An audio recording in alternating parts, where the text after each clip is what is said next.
Welcome to Aligned and Abundant, the podcast where authenticity meets practicality, compassion, alignment, and abundance. I'm your host, Christine Marcario, and I help you slow down, become more mindful, improve your mental and emotional health, and live life on your highest timeline. Together, we'll talk strategy, life lessons, and share inspiring stories of people who have overcome obstacles, grown through their pain, and risen above adversity. If you are looking for divine inspiration rooted in love and light, paired with practical tools and encouragement, you're in the right place at the right time. From one heart to another, you are an amazing and divine soul with a purpose. Take my hand and let's walk this path together. I'm so excited to introduce today's guest, Erin Wallen, an advanced certified life coach with a background as a clinical pharmacist and successful entrepreneur. Erin now specializes in nervous system resilience and manifestation, helping women move from burnout and overwhelm to sustainable, empowered success. You're going to love her grounded wisdom and practical tools. And if you want to connect with her or explore her offerings, you can find all the links in the show notes or follow her on her Instagram at Joy by Erin. Erin, thank you so much for joining me on today's episode. Welcome. Thank you so much for having me. I'm excited. So tell us a little bit about your background and how you shifted into the amazing person that you are today. Oh, I love that. Thank you so much. I always say that I'm truly my own first client. I never thought I was going to be doing this work as a career and really came into it because I needed it. So, as you mentioned, my background is as a clinical pharmacist, and I did after that dive into a couple different entrepreneurial journeys and was always very successful. And even before pharmacy, I was driven. I never just hit the minimum. It was like, how hard can I go? Can I do this faster? Can I get the double degrees? All the things. So I was always very type A and driven, but I didn't realize that I didn't have to do it with stress. Like stress was just part of it. And I almost kind of like felt like stress was a badge of honor and like how I can still achieve with all the stress, or almost like because I'm stressed, it's so successful. And I have found a lot of people do feel this way and are struggling with it. And the thing about that is it works to a point. Like I achieved my doctorate in pharmacy and did all these different things, but we always hit a place where we come to burnout. So if you are a high achiever and you are achieving under stress, just know that that way is not sustainable and it goes to biology. That was my journey. So like I really hit a point where I had a big organization in an entrepreneurial journey I was doing, gosh, probably about 5, 6 years ago. And the way I was doing it just started to really catch up to me. I noticed how me and my husband were like kind of snappy at each other. My son was really little at the time, and I just didn't even feel super present. Like I get emotional, but I used to think about like, counting down till bedtime so I could get back to work. Like I'm gonna get emotional now because I'm like, the whole point is to be present and enjoy this precious time with our children. But that was my reality. And also some physical health stuff, gut issues. I was having severe migraines multiple times a month where they would totally kick my butt. I'd be like in bed, sick. Things were starting to pile up where I was like, I hired my first coach. So I truly feel like that felt like magic, just learning that there was another way to do things. And that was the first step. Like, clearly, that first step into hiring my first coach didn't change everything, but it changed enough that I realized there was a different way to do things. And from that point, about 5, 6 years ago to now, I've just been amassing more and more information about how stress is meant for survival.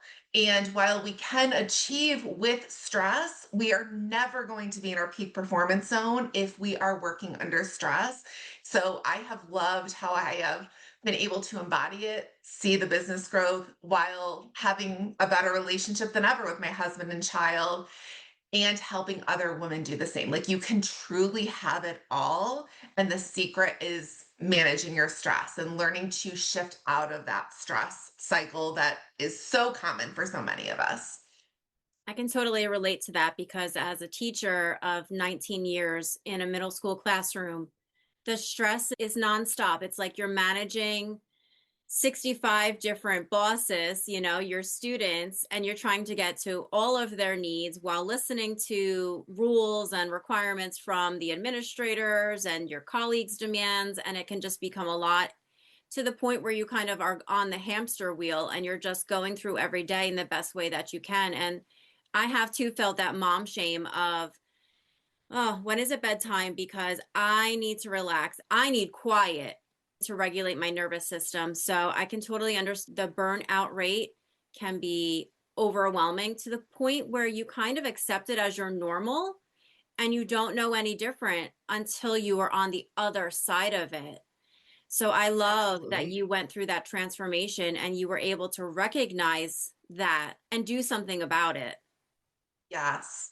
And like you said, it is normalized. Like they say right now, 80% of women are under chronic stress or chronic dysregulation. And I wouldn't have said during that time period, I'm so stressed and it's a problem. Like I'm stressed and so is everyone else. And this is part of life and part of the season of life of working and having kids and doing all the things. So it is normalized, but it doesn't have to be your reality. Even regardless of how much you have on the to-do list, when we feel stress, our bodies are shifting in a way that's trying to keep us alive. So really knowing that and being able to say, okay, yes, like I have 65 kids who are needing my attention and this demanding list of to-dos, it's like it makes sense. My brain and body are shifting into stress, but being able to say, and also my life is actually not at stake, doing some tools to shift changes everything. You're able to manage all those to-dos in so much better form, clarity, intention. I love that because I think that we get so caught up in the everyday to-dos that we forget that we need to give our bodies the time to rest, reflect, and recuperate. And also, I think that society is so caught up on the high of cortisol that we're just like, you can be addicted to the cortisol rush of being stressed, and your body just gets acclimated to it. And it's like a caffeine addiction, it just wants more and more. So you seek out situations where you can have more stress without even realizing it because you're addicted to the rush. I think that when we get on the other side of that, we do realize that it's not healthy for us and it can create dis-ease in our body, literally, where we're burnt out and fatigued and overwhelmed. And then it gets to a point where our minds are so cluttered that we don't even know how to feel anymore. Yeah. I love how you said that about being addicted to stress because, like, we literally are. They have done so many studies that stress and cortisol is actually more addictive than sugar and all this crazy stuff. And knowing that not only do we know we feel terrible, but our body is almost prioritizing us to stay that way. And that's a whole different conversation. But just simply knowing it makes sense it's a challenge and like how sitting in regulation and peace and learning to do that has to be a habit. We think we want it. We think that sounds like so great, but we have different systems in our body that's going to make it hard to shift unless we're very intentional about this is how we're going to be living our lives now. I think that's a really important thing that you brought up that people know about. Exactly. I think that when you're ready to shift, it has to become a practice. You have to be conscientious of the decisions and the thoughts that you're having in order to make those shifts. It's not something that happens overnight. It's something that Mhm. you have to religiously practice in order for it to become habit and more natural. Speaking from experience, the previous fall, I was so stressed out and I was having major anxiety where I actually ended up in the hospital, and they had tested me for MS because I was just so overwhelmed. And thank God I tested negative for S, but I was getting migraines similar to you. I was completely exhausted all of the time. And I'm not really a person who likes to take medicine unless I really, really have to. And they had prescribed me something, and I had felt so calm. It was such a foreign feeling. I literally had Yeah. like an epiphany. I was like, this is normal. This is what I'm supposed to feel. And I realized that I was worlds away from that in my everyday. So that Yeah. was a real wake up call for me to really start being more mindful of what my stressors were, how I could reduce them, how I could be more present with my family, with my friends, and take home less work. Honestly, I would just leave work at work. And if I got to it, I got to it. And when I got to it is when I got to it. Like I could not continue to let work lead my life because it was literally physically hurting me on top Yeah. of the emotional and mental duress that comes with just being exposed to so many people as a school teacher and being an empath. It was a lot. So now I've made a lot of changes in my life and I've learned so much. And I'm so curious to hear some tips and strategies that you have learned along your path and your journey that you could share with our listeners that they could put into practice for themselves. Oh, I love that. And before I do, can I actually ask you a follow-up question with what you were sharing? I'm curious, like once you drew that line in the sand, like you saw the difference, stress versus calm, I'm no longer taking work home. Did less work get done at the end of the day? I think at the end of the day, it actually didn't because I just prioritized instead of grading 10 homework assignments, I would grade 5. Do you know what I mean? Like the students always had the impression that everything counted because I'm not going to Yeah. tell them, hey, this doesn't count. But in my mind, I would know what's going to count and what's not going to count. And I worked during all my lunches, and that might not be the solution, but if it gave me more time at home to be present with my kids, then it was worth it to me. Do you know what I mean? I don't need to eat for a full half hour. I can nibble while I'm grading an essay. So I Yeah. just made it work and I just made it happen because I just feel like we're not designed to work, work, work. So that's something that took a mind shift for me because back in the day when I first started teaching, I was always told a great teacher makes time. And people were working like 2, 3 hours a night extra at home. And that was like the norm. And then I was like, no, that's not the norm. And I heard someone say that you are really a master teacher if you get your work done during the work day. And I was like, I'm going to that philosophy. Like, I'm going to master this. So, for the past few years, there are exceptions where you get behind and you have to catch up. But I tried to keep work at work. Yeah. And Yeah. I had a commute too. So I'd have 50 minutes to plan and think in my mind, okay, I need to work on this. I need to do that. Let me shift these priorities to this order now. So I had time to think, but I would also just be creative with if the kids were working, I would work. You know what I mean? Yeah. When they didn't need that one on one instruction. So it's a matter of just coordinating your day in a way that creates time freedom for you. And that can go Yeah. into any job. You just have to get creative because you have to put time and your sense of peace as a priority in your life. And if you can't, then you maybe have to reevaluate where you're at. Yeah. Yeah, I love so much of what you said, like your experience of like, okay, I set this boundary and actually less did not get done. Like maybe I didn't grade every paper, but it didn't change the outcome of giving my students an education or whatever this end Mhm. point was. And I think you also mentioned just like different philosophies over teaching. And it's like, what are we choosing to believe? Are we choosing to believe that the harder we work, the more we work, the more that we achieve? Or, hard work is paid off? All these beliefs that I kind of was grown up with that make total logical sense, but were not serving me in terms of living my best life, and other beliefs that I have taken on have actually served me better. And this is also backed by science. When we work under stress, and we can get into some strategies, I like to think of it as like a light switch. Like when we feel stress in our body, there's about 1,000 different things, like a cascade of hormones that shift in our body and change. Because again, we can start have stress building up, but the moment we say, I feel stress is the moment it shifts into survival programming. So our body is acting as if our lives are at stake. So clearly, we're not going to be planning and thinking the best when we're in survival mode. Like, we don't care about planning for our future, for the week, for the day. Like, we are literally functioning as if we need to keep ourselves alive. So I encourage anyone listening, if you believe, like, how can I give things up? Or in taking time to regulate and take care of myself, like something's going to have to be sacrificed, challenge that belief, because that's not true unless you want to believe it to be true. It's actually not backed by science. They have done so many studies about this, how our peak performance, the ability to get the most done in the little time and effort, exists the moment before we feel stress in our body. So we want to ramp up, but as soon as we feel stress, we need to take it down. But what most of us do is, like, we push further and further and further under stress, and then we hit the collapse. But in terms of strategies, one of the simplest things I recommend, and it's like we often don't do the things that are simple, but they work so well, is really doing body scans.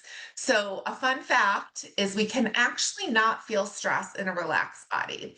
And I know myself, a lot of high achievers, we kind of live head up. We're prioritized to be logical. I mean, I know you were in the education system, so it's like, think, be logical, like, be realistic. All this stuff is like ingrained in us. And many of us learn to live head up and almost or get detached from our body. Or sometimes we're raised to, like, be so aware of how other people are feeling and thinking and be good and nice and kind. And we're so disconnected about, like, what does that mean inside of us? Like, how are we truly feeling? So this practice of literally just scanning our body, because we can be going and going and going and not even recognizing that we are holding a heck of a lot of tension in our shoulders, right? So it's that pause, because if I can take a breath, check in with my body, notice where the tension is, and even just turn the dial down a little bit. Like, we're probably not going to release it completely, but if I can know that there's tension in my shoulders, that's the area for me, and just relax it as much as I can and just breathe in slowly, in and out one time, and turn it down a little bit, I am shifting closer to my thriving state. So, what happens, what I find is, this is step one, and it's a small step, but if we start doing this, like when we brush our teeth, so twice a day, what we're doing is we are checking in and getting it from kind of being a tidal wave, like on and on and on. Like, if I check in the morning, bring it down. I check in, at night, bring it down, versus days of it just accumulating and doing nothing. It becomes much more manageable.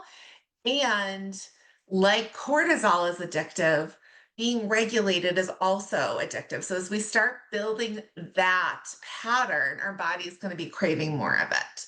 So we're going to notice, okay, a weekend, my morning check in, my shoulders aren't quite as tight as they usually are. You're just building that habit to more regulation. So I know it probably seems silly and small, but try it, because that practice alone, I've seen so many benefits. I have a client I worked with in the past, and she, super busy entrepreneur, her business was taking off, and she simply did this. She did it more than 2 times a day. She did a lot of walking at her job. So she's like, every time she walked through a doorway, she would make that her check-in. Like, how is my body doing? I've had clients, every time they go to the bathroom, they do a check-in. I tease with my mom clients, like, we will be stress-free if we do it every time our kid says mom. Like, we will Oh my be God. completely stress-free. But find something that's already in your life to do that check-in and just intentionally relax a little bit, and then notice how it changes things. Like, just that pause can be everything. I love that idea. And that is a great suggestion, right? Going through a doorway every time your child says mom. Wow. I'd be stress free. I'd be so relaxed. But seriously, I catch myself all the time, not even realizing that, yeah, my shoulders are like up to my neck. You know what I mean? And then I'm like, oh. And then you realize that you're like holding tension. And I know for a fact, I always carry my stress in my shoulders, to the point where my massage therapist is like, she's like, you're so tense, you're so tight, like all your Yeah. stress is here. And I'm like, I know. And then when I was teaching, and had the summers off, she could literally feel the difference of stress in my body. And it was just so profound to know that it's physiologically affecting my physical body. And it's crazy, but it's just so true. The more awareness that we give to our bodies, the better clues we have to regulate our systems. Yeah, I One mean of the other that ways it to is deal with it. practice. I love to say that this is like compound interest. Like if anyone or you can Google like what is a penny doubled over 30 days. I love relating it to that because like it can feel like no progress in the beginning. Like I'm doing this, nothing's really happening. But it's this compound interest effect. I find like 6 month in is like the super sweet spot for this work, but you for sure will start noticing it after weeks. But look at that chart because like penny doubled for 30 days. I don't know if you've seen this. It's like No. multiple millions of dollars on 30 days. You're Wow. thinking like it won't be that much, right? Like a penny doubled, but it becomes this massive amount. And that's what this practice is. Small things done consistently will completely shift your baseline stress response. But you have to be intentional and clearly commit to it. I love that because people like to see results, and knowing that will motivate a lot of people to Yeah. get more in tune with themselves and make those small shifts. So, how did you recognize that you had burnout? Walk me through Yeah. that because, like I said, people get so numb or avoidant identifying how they feel or recognizing the signs of burnout that there may be listeners that don't even know that they're in burnout or survival mode or operating out of fight or flight. What are some indicators that you could share, and also a little bit more about your personal realization that you were burned out? Yeah, yeah, no, such a good question. So this is tricky, and we could be here literally all day long because, as Right? I mentioned, it's literally a switch. Like our bodies shift. So everything that you think could be affected by stress, like could be attributed to stress, can be. Like they have shown, I think it's in the 90% of how many disease and illnesses are tied to stress. So I love to say if you have something, I mean, we can go through different things, but emotionally, like stress, anxiety, overwhelm, brain fog, rumination, Mhm. physically can affect truly anything. My experience was with chronic migraines, definitely gut health issues, just like kind of fatigue and tightness. I know you said you're always tight. Like I am always tight too. Much better now in doing the work, but like my muscles were just always tight, regardless of how much stretching, yoga, massage, like all the things I was doing. It truly, relationship wise, that's another big thing. If you're feeling like you are not present, or maybe you're even feeling like the other people aren't there for you, it really could be coming back to your stress response. I always disclaim, I'm like, go to the doctor to rule out other causes. But if they're like, it's just stress, or there's like, it's fine, you're fine. I mean, how many of us are told we're fine and we know inherently that like we're not feeling as great as we can? Trying work with regulating your nervous system is going to be worth it. Like, there's really no downside to it. And what I have seen, so many of my clients will come to me for one thing and see beautiful ripples in so many areas of their life, which I love because it's like we can't just work on like your business. I work with multiple entrepreneurs who are like, I want to grow my business, do it with more balance. Like I'm already feeling maxed out.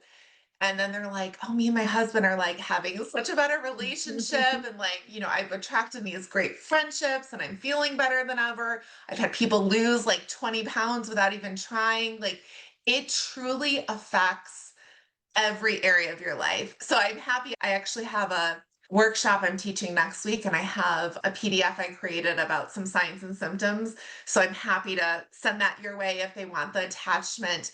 But again, it could be a book. Like it literally can be anything because your body truly shifts from stress to regulated, from survival mode to thriving. So it affects everything you could think of.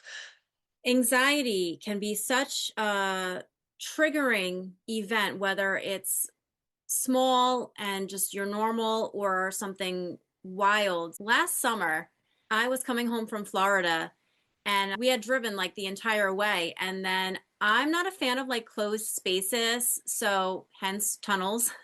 So we were Yeah. coming up to the tunnel and I kept seeing signs like tunnel soon. And we did not hit any tunnels driving down. I made sure that my husband purposely routed us so that we wouldn't. But coming home, I guess we weren't paying as much attention and he was either sleeping or doing his own thing.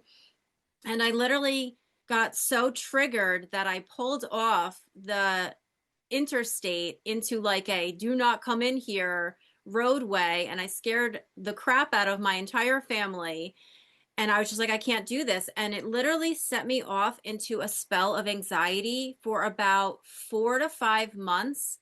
I could Mm, not drive yeah. without having major anxiety. I had a rescue inhaler literally within hand's reach and I would get myself so caught up in my head. I just did not feel safe driving. I had to be where there were houses because houses equaled people, which equaled help and safety. I could not go on Yeah. a parkway.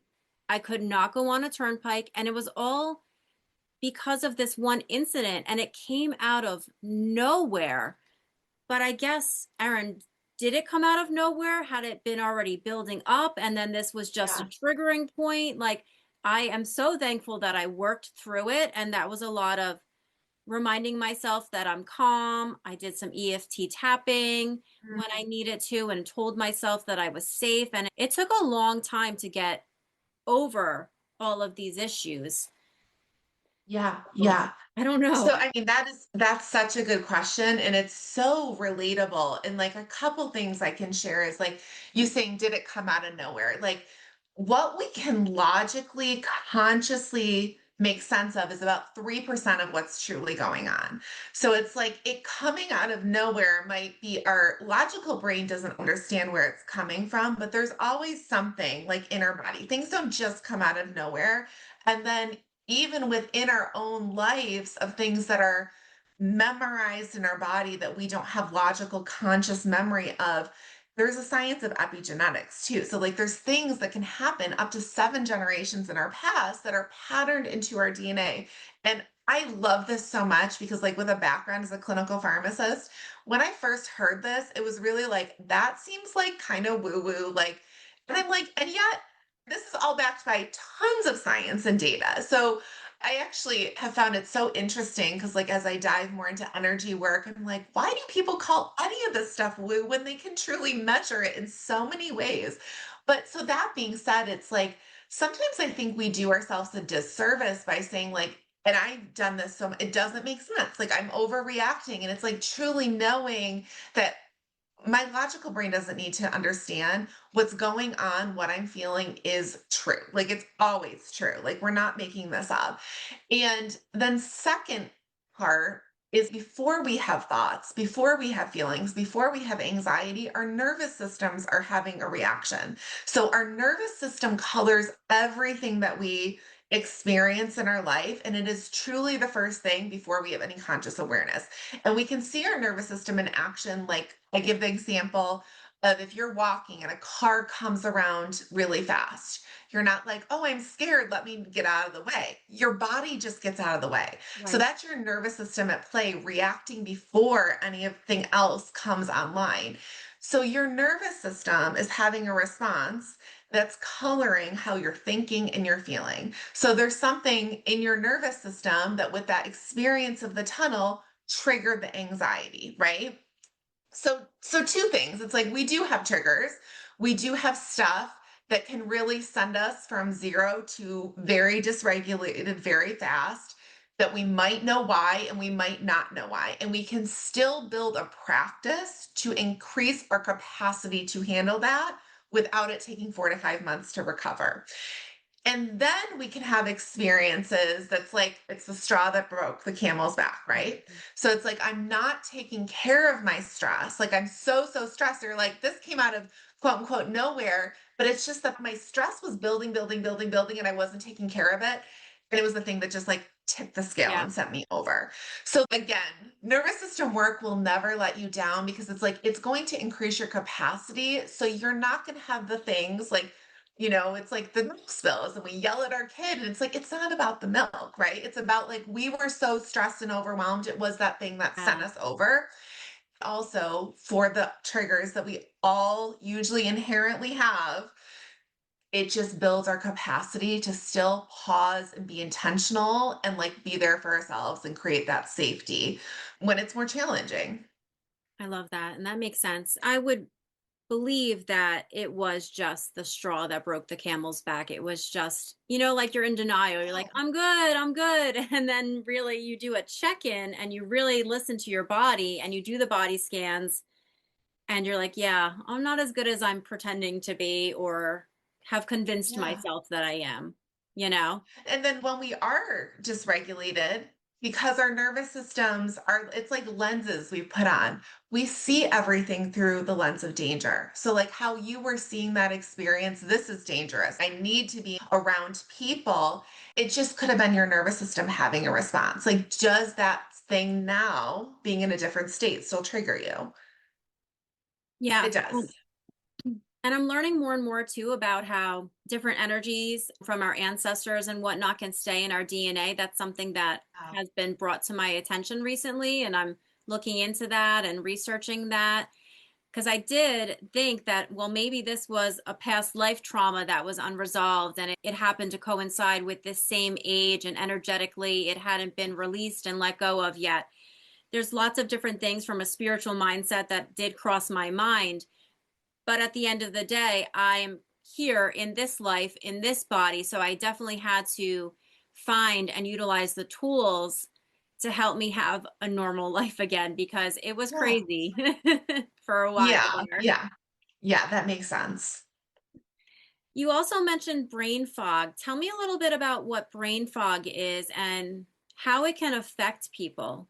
I mean, I definitely struggled with that. And I think I attributed to like, I have a young child, like, I'm not sleeping well. This is quote unquote normal.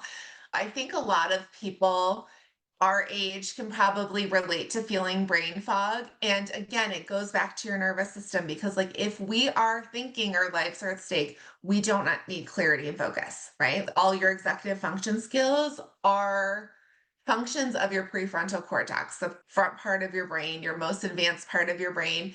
And they can do MRI studies that, like, under stress and dysregulation, your blood flows away from that part of the brain and into your fear center, your amygdala, and your limbic system.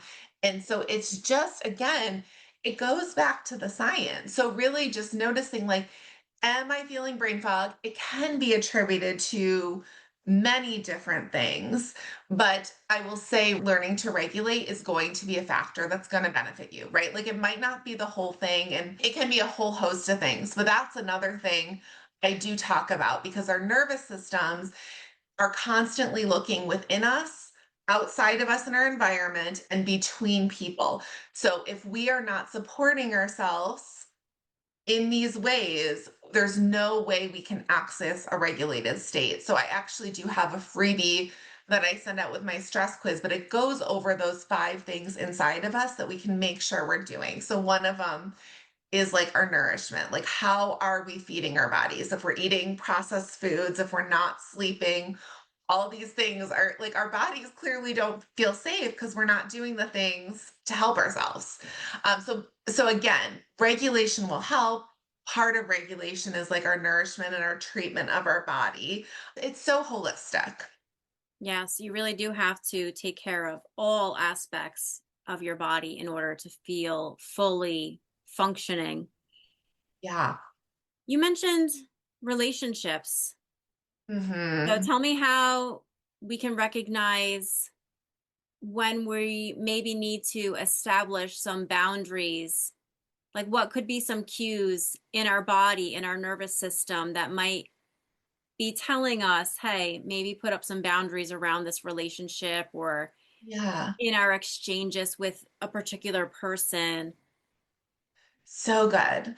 So I think like what I want to share before I get to like the specific boundaries is I really look at things as like we have our circumstances, our nervous system has a reaction to that.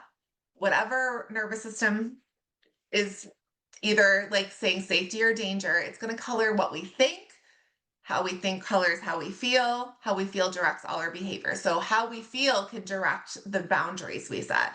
So I always say too, like, we want to make sure that we are deciding on our boundaries from a regulated nervous system. The boundaries that we set will be different. Like, I mean, I've had those experiences where I get so mad and I want to set like really rigid boundaries.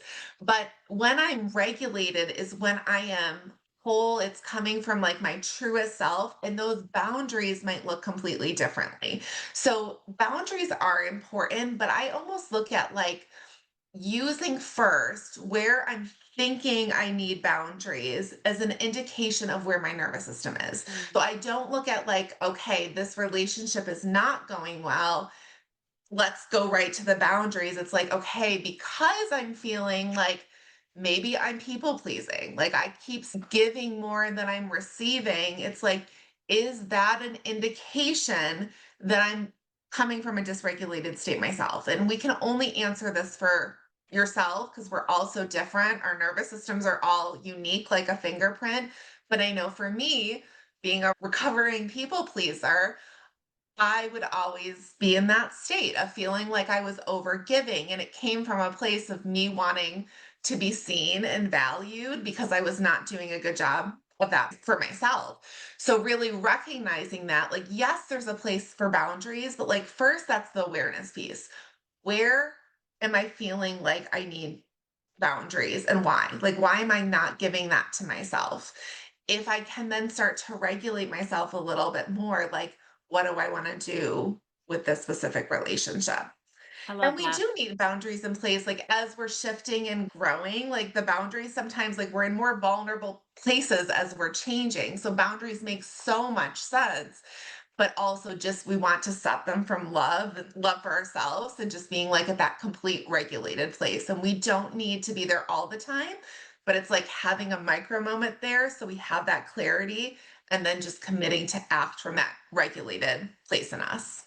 I love that. So, what I hear you saying is it's so smart for us to be educated about how our nervous system works and what we can do to implement daily practices to keep Yeah. ourselves in check. Yeah.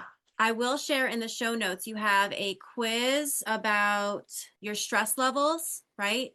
So I do have a free stress quiz that's 4 questions, which I love people to take because it's simple, it's short, and immediately following taking the quiz, you get my 5 best tips to decrease your stress immediately.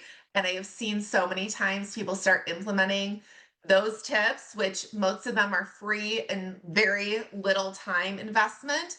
And their stress score drops significantly in a couple weeks. The stress quiz is out of 16. I've had people get like 13, 14, 15 plus, which the higher, the more stress you have, the more mismanaged stress. Few weeks of implementing those free tips and drop to like a 2 or 3. So Gosh, I love that. So that I would highly recommend. that's amazing. I love that you offer that. Is there Yeah. anything else that you would like to share before we wrap this up? Yeah, so absolutely start with the quiz. If you've liked this conversation, I do have a free workshop coming up so you can get on a call with me, experience my work. It's going to be a Vision Board Your Best Summer class. And then I am doing for the summer a 6 week nervous system reboot. So it's called Summer of Ease, which I know Christine's joining in. I'm so excited.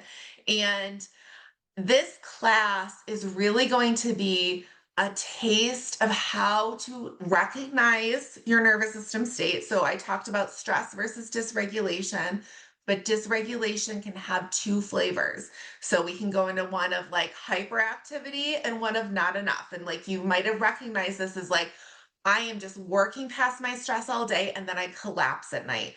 So it's really understanding, because again, we're all unique and different. We can read all the books, but we need to understand what it looks like to us specifically. So my class is going to help you understand it, understand when you're recognizing you're in one of those states, powerful tools to bring you back in like 30 seconds, ways to decrease the accumulation of stress over time. And we're going to bring in some energy clearing work, the group is turning out amazing. So we have a few spots left, and that starts June 26th. And I cannot wait. I am so excited to work with you and learn from you and continue educating myself in things that I can do in order to lead a more aligned life that feels calmer with less stress and more joy. So I'm so happy that we happen to come across each other's paths. And I'm so curious to see how this is going to change my life because I do feel like working with you is going to change my life in positive ways. So I'm so looking forward to that. And I want to extend my gratitude for you coming on today's episode and sharing all of your knowledge with such enthusiasm and authenticity. And thank you so much, Erin. Thank you, Christine. My pleasure. If today's episode spoke to you, I'd love for you to follow the show, leave a review, or share it with someone who could use a little inspiration today. For more support, free resources, or to connect with me further, head to the show notes and click the link tree to explore everything Aligned and Abundant has to offer. Let's keep rising and aligning together.